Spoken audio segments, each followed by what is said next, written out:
Rồi, xin chào các bạn. Bài tiếp theo này chúng ta sẽ tìm hiểu về cái cơ chế gọi là Asset Control, là phân quyền truy cập cái tài nguyên của K8S ha. Thì cái bài này thì nó chủ yếu về lý thuyết chứ không có thực hành gì, chủ yếu là mình tìm hiểu coi nó hoạt động như thế nào ha, và mình có thể sử dụng Rancher để mình quản lý được hay không. Rồi, đầu tiên thì đối với K8S thì nó quản lý cái phần mà Asset Control, nghĩa là cấp quyền, phân quyền cho người dùng nào có quyền trên cái namespace nào, hay được quyền làm cái gì đó ở trên cái K8S thì nó gọi là Asset Control ha.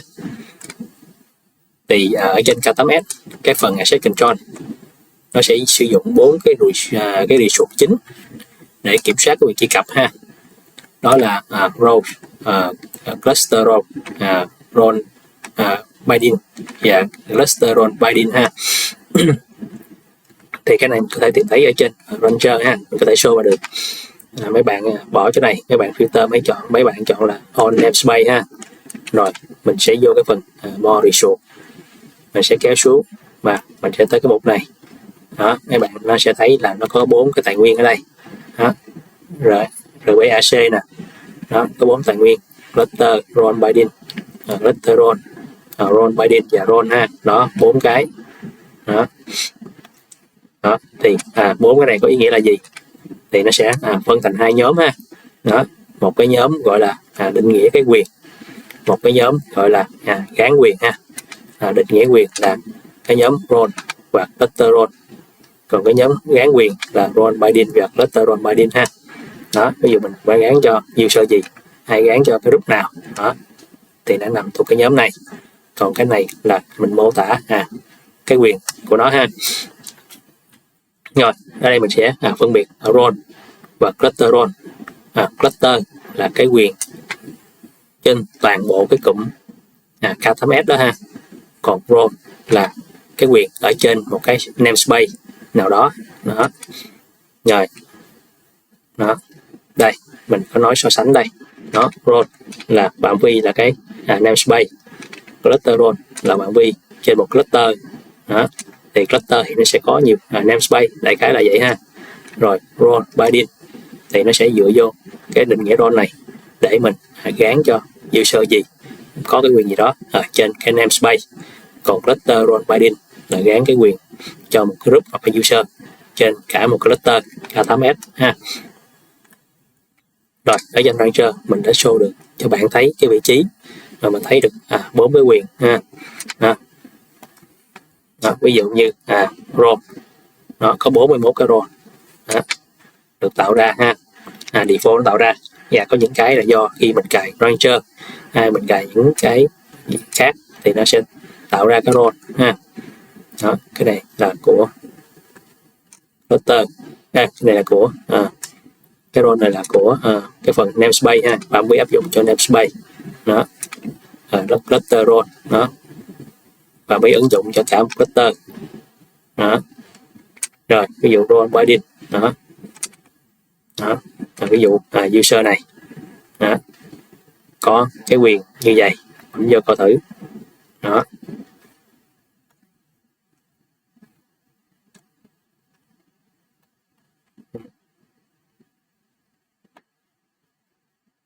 Đó.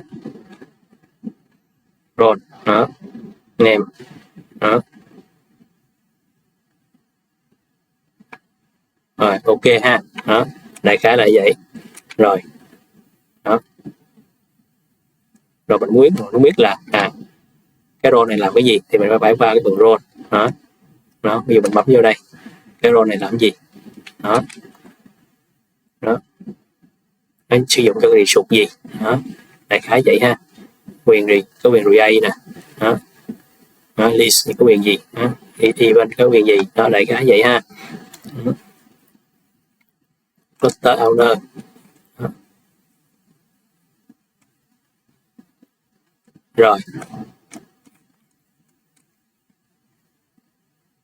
Rồi role binding thì mình có thể kết hợp giữa role và cluster role để tạo tạo thành một cái role binding ha. Còn cluster role thì chỉ có tạo bằng cluster role binding thôi, rồi gán cho user. Đó, mình nhớ hai này ha. Cái role binding thì có thể kết hợp với cluster role được nữa ha. Rồi, ok. Rồi, ở trong K8S thì nó sẽ không có cái lệnh trực tiếp để mình liệt kê tất cả các user, vì nó không có lưu ở trong cluster ha.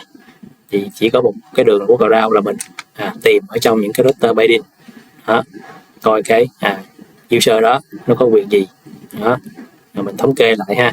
Thì nó rất là hơi khó chịu đó. Đó, ví dụ đây, bấm như đây là mình show tất cả các cluster role binding đó. Thay vì là cluster role binding ở đây mình nhìn bằng giao diện đồ họa mình thấy ha. Còn nếu mình muốn nhìn bằng dòng lệnh thì mình có thể chạy đây ha. Đó, nó cũng hiện ra giống vậy ha. Đó, đóng vậy nè. Đó, ok ha. Rồi, ví dụ muốn role binding thì ví dụ mình muốn coi cái role binding trong cái namespace là full stack ha. Thì nãy mình có nói là cái role thì nó bạn quy áp dụng cho namespace, thì bắt buộc mình phải khai báo một cái namespace ở đây. Rồi, ví dụ clear, nó trống dễ nhìn. Đó, thấy không? Đó, cluster role admin, đó, name, đó, rồi check owner, role binding cho cái full stack. Rồi mình coi thử so sánh ha. Rồi ở đây mình chọn full stack. Rồi, role binding, đó, hai cái y chang ha. Đó, đó, cái là dùng cluster role nè, đó, admin nó kết hợp vô cluster role nè, đó. Ha, đó, cái là cluster role nè, thấy không? Đó, ok ha. Rồi, grab user thử. Đó, đây mình thấy có user D588B ha. Đó, là cái đây là cái user admin của mình đó. Cacao mình login vô cái rancher và Cacao để mình quản trị cái cụm K8S của mình là user admin.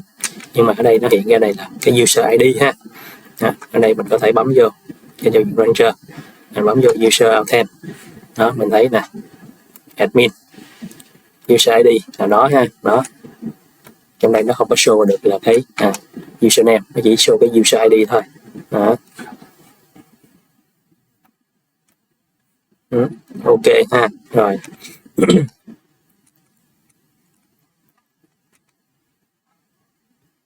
rồi, copy này ha.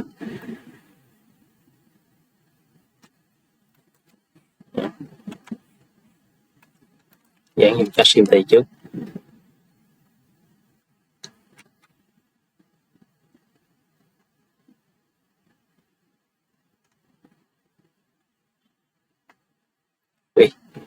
Clear. Ok, rồi hiện ra rồi. Đó. Rồi, đó, user, đó, global admin, user, rồi, đó, có account rancher webhook nữa nè. Đó, ok, đại khái vậy ha. Nó hiện ra như vậy. Rồi, đây là những câu lệnh để mình xem quyền ha. Đó. Rồi, mình nhận thấy là cái việc quản lý cái asset control ở trên rancher nó đơn giản hơn ha. Đó, ở đây mình sẽ thấy được là rancher có những cái template như thế này. Rồi, bấm vô đây ha. Rồi, bấm vô user, mình role template nè. Đó, ở đây mình thấy rancher nó có những template và nó chia thành 3 cấp nữa ha. Một cấp là global, một cấp cluster và một cấp là project namespace ha. Rồi cluster này nó tương ứng với lại cái cluster role, còn thằng này nó sẽ tương ứng với lại cái role ha. Nó có phạm vi trong namespace. Còn cái thằng global này là nó là một cái tầng riêng của rancher.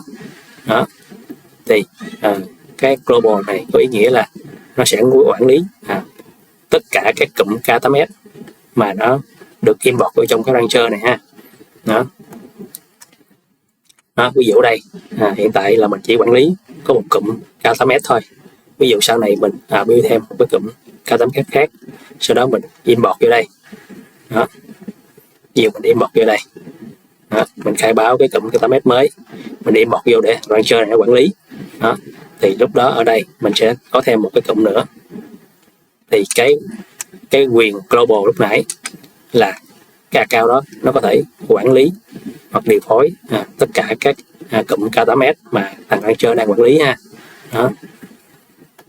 Rồi còn hai cái role này là nó tương ứng với lại K8S, một cái cluster role, một cái là role ha, áp dụng cho namespace đó. Đó đây đó, global là toàn bộ Rancher server đó. Rồi cái cluster là toàn bộ cluster, role là namespace đó, nó tương ứng với lại role và role binding, còn cluster là nó tương ứng với là cluster role và cluster role binding đó ha. Rồi đây là những cái template đó, mẫu đó, ví dụ thành Rancher nó tạo ra một cái template tên là Kubernetes admin, mình bấm vô đó, nó làm được cái gì ha đó. Ví dụ đây đang rỗng này, mình lựa một cái khác nha, ví dụ view commit map đi đó, ví dụ này nó có này đó, thì ví dụ user nào được gán cái quyền view commit map thì nó làm được cái gì ha, nó có thể get nè, list nè, watch đó, cái result commit map ha đó, hai cái vậy ha đó nè, get nè, list, watch nè, cái result commit map đó. Rồi một lát nữa mình sẽ thử một vài cái ví dụ để mình thấy ha đó. Rồi manage ingest nè, ví dụ bấm vô đây đó, ví dụ mà user được cấp cái quyền này thì có thể làm gì, có thể create, delete, get, list, watch, update, watch, custom word cho cái result ingest ha đó. Rồi những cái này là những cái template riêng của thằng Rancher, mình sẽ không tìm thấy ở trên cái template của thằng K8S nha. Ví dụ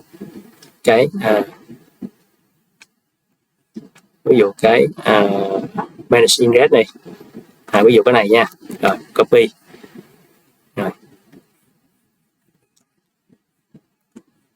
mình để cái này on namespace nha, rồi mình sẽ kiếm trong phần role nha đó, coi nó có không đó, nó đâu có đâu đúng không, nó đâu có đâu đó. Cái role này template của thằng K8S đó, là riêng của K8S đó. Còn cái kia là riêng của cái kia, ví dụ ingest có không, ok thì có không, đây thằng này nó cũng có nè đó, ingest incident cái này do incident nó tạo ra ha đó.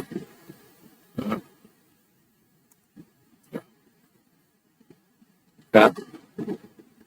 Đó, cái tên này là của thằng ingest sẽ tạo ra, chứ nó không có một cái role template chung giống như Rancher ha đó. Rồi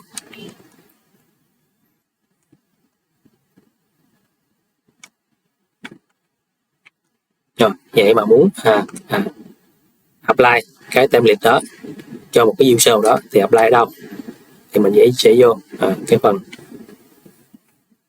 này ha, mình vô cái phần đâu rồi, cluster đây, cluster and project member đó, mình bấm vô đây đó, ở đây mình sẽ thấy cluster member và project membership đó, hai cái này ha đó. Cluster là có hiệu quả ở trên cụm K8S ha, còn project membership là nó có hiệu quả trên một cái namespace nào đó ha đó.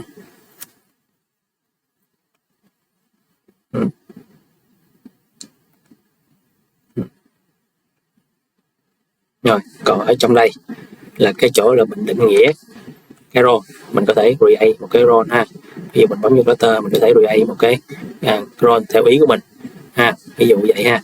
Đó, mình muốn biết cái role đó có vai trò gì, làm được cái gì thì mình vô đây, đúng không? Rồi ok, bây giờ mình thử tạo cái user coi sao ha. User đây, mình rem cái user rồi, ví dụ user abc, ok ha. Password rồi, lấy password này copy rồi, mình lót mét ra để mình dán xíu nữa một test. Rồi đây là cái apply cái quyền global permission đó, và nó có những cái custom template của phần global bên này ở đây ha. Đó. Rồi, bây giờ mình chọn user thường thôi. Rồi đó, các bạn có thể đọc ở đây có ý nghĩa gì ha. Đó. Đó. Rồi ví dụ đây mình sẽ thấy là có 1 2 3 4 5 6 7 8 9 ha, 9 cái custom. Rồi bấm create rồi mình bấm vô role nè, rồi cái phần global nè, các bạn sẽ thấy nó có 9 cái ha. Rồi ngoài 9 cái đó ra thì nó sẽ có thêm 3 cái là cái gì khi mình create user nè, mình thấy có 3 cái đây nè, 1 2 3, 9 với 3 là 12. Rồi phần role phải 12 cái không? 1 2 3 4 5 6 7 8 9 10 11 12 đó, ok chưa? Rồi ha. Rồi còn ví dụ mình muốn áp cái role của cái phần cluster và phần namespace này cho cái user abc này, có cái user ID mình nhớ đây nha, một lát mình sẽ cần đó. Rồi ví dụ mình muốn áp đó vô thì mình phải vô cluster của mình vô đây, đúng không? Rồi ví dụ mình muốn áp cho cluster membership, mình bấm add nè, rồi mình chọn user abc đó, rồi có quyền gì custom đó, nó hiện ra cho mình nè, đếm thử nha, 1 2 3 4 8 11, đúng không? 11 cái. Rồi bây giờ mình qua đây mình nghĩ thì có phải 11 không nha. Enter phải 11 thôi.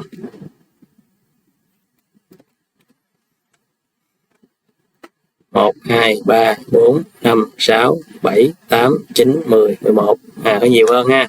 Vậy có những cái nó không hiện trong đó. Đó. Đại khái vậy ha. Rồi.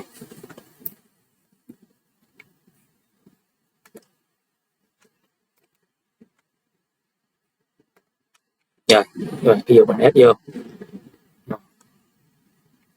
Rồi, user ABC của mình có quyền gì? Ví dụ có quyền view node. View node. Rồi, view node. Create. Rồi, ok. Rồi. Mình bấm vô thử nha. Quyền view node. Rồi, bây giờ mình log qua bằng account ABC coi mình view được cái gì ha. Rancher ABC password. Rồi, dán vô. Rồi. View node. Rồi, mình thấy được view node thôi. Ngoài ra mình không có làm được chuyện gì hết ha. Đó, không có quyền gì hết trơn. Chất Word trong Word hết ha. Đó, ví dụ vậy. Rồi mình quay lại chương chính. Rồi ví dụ mình cho thêm quyền đi, ví dụ cho thêm cái quyền trong namespace. Rồi add vô. Rồi ví dụ abc. Rồi mình cho cái quyền gì custom này, mình cho cái quyền view config map. Ok rồi đây. Rồi qua đây mình refresh lại ha, refresh. Rồi lúc này mình có thể view được config map.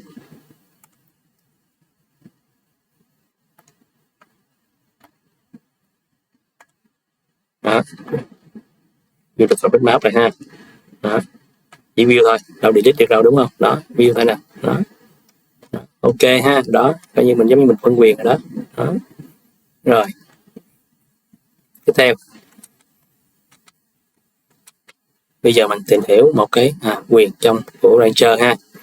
Rồi Rồi bây giờ mình lấy cái quyền giống trong cái document đi cho mình dễ ha. Cluster manage, cluster backup. Rồi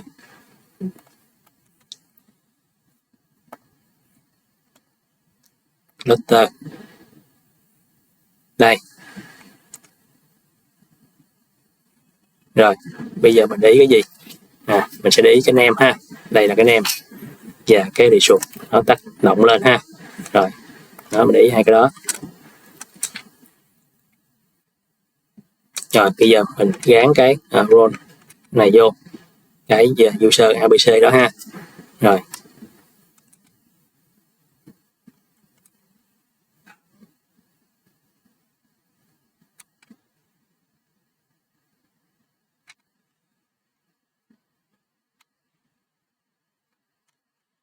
gán vô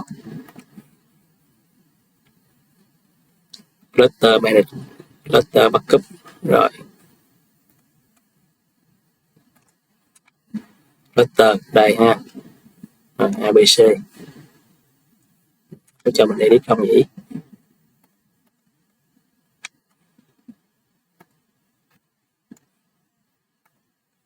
Rồi custom. Rồi manage cluster backup BAC. Rồi create. Rồi ok ha. Rồi ok. Tiếp theo rồi mình sẽ kiếm ở trong cái cluster role của thằng K8S thôi. Nó có cái gì mới tạo ra mà nó có tên là result là stc cd backup không ha, là nó trùng với lại cái result hồi nãy nè. Đó thì mình có thể chạy cái link này ha, copy. Rồi ở đây là mình thấy là có một cái name là backup manage ha, nó liên quan tới cái này đúng không? Rồi bây giờ mình vô mình kiểm tra thử ha.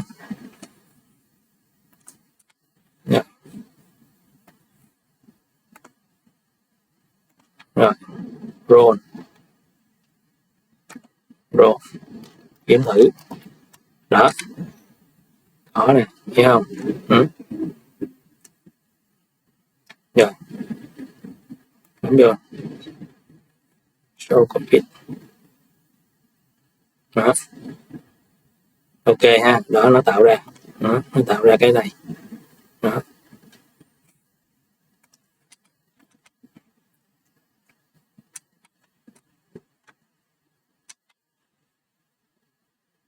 Đó cluster role trong cluster role mới đúng, tại cái nãy mình áp trong cluster mà. Kiếm lại nha, đây mới đúng nè. Đó etc. Ok rồi mới tạo ra 1.8 phút trước là đó ha. Mình coi cái này coi nó tạo ra nào. Cũng nó luôn ha, nó tạo ra chung hai cái rồi. Đó, nhưng mà cluster mới đúng hơn ha, tại nãy mình apply cho nó có tác dụng trên cả cluster đó. Rồi bây giờ mình muốn kiểm tra cái phần role binding, cluster role binding đó, đúng không? Rồi cluster role binding là có đó nó binding vô cái nào ha, bấm vô đây. Rồi bây giờ mình nhớ cái user hồi nãy mình tạo ra có tên gì không? Mình nhớ lại nha, ID nè, đây. Rồi đây nó có một mớ cái liên quan tới user của mình nè đó.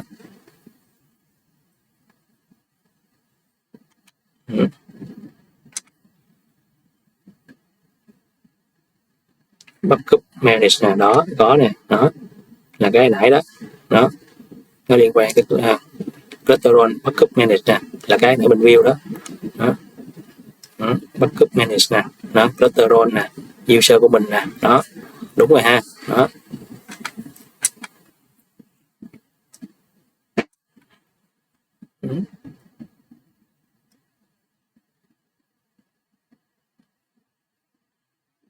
Literal backup manage đó, đúng rồi ha. Đó, ví dụ hoặc là có thể mình đổi qua dục lệnh này đó.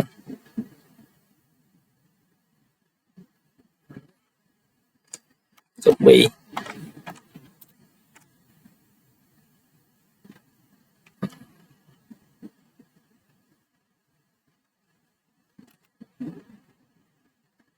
thiếu dấu gạch, đây phát hiện rồi, đây đó, CR nè đó,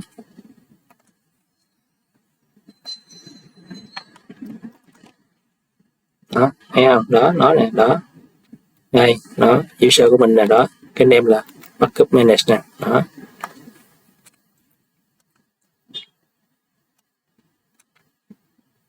Và có thể mình dùng lệnh này đó, cũng được nè đó, copy đó, rồi mình thêm cái đuôi này vô đó, backup manage nè, ok ha. Rồi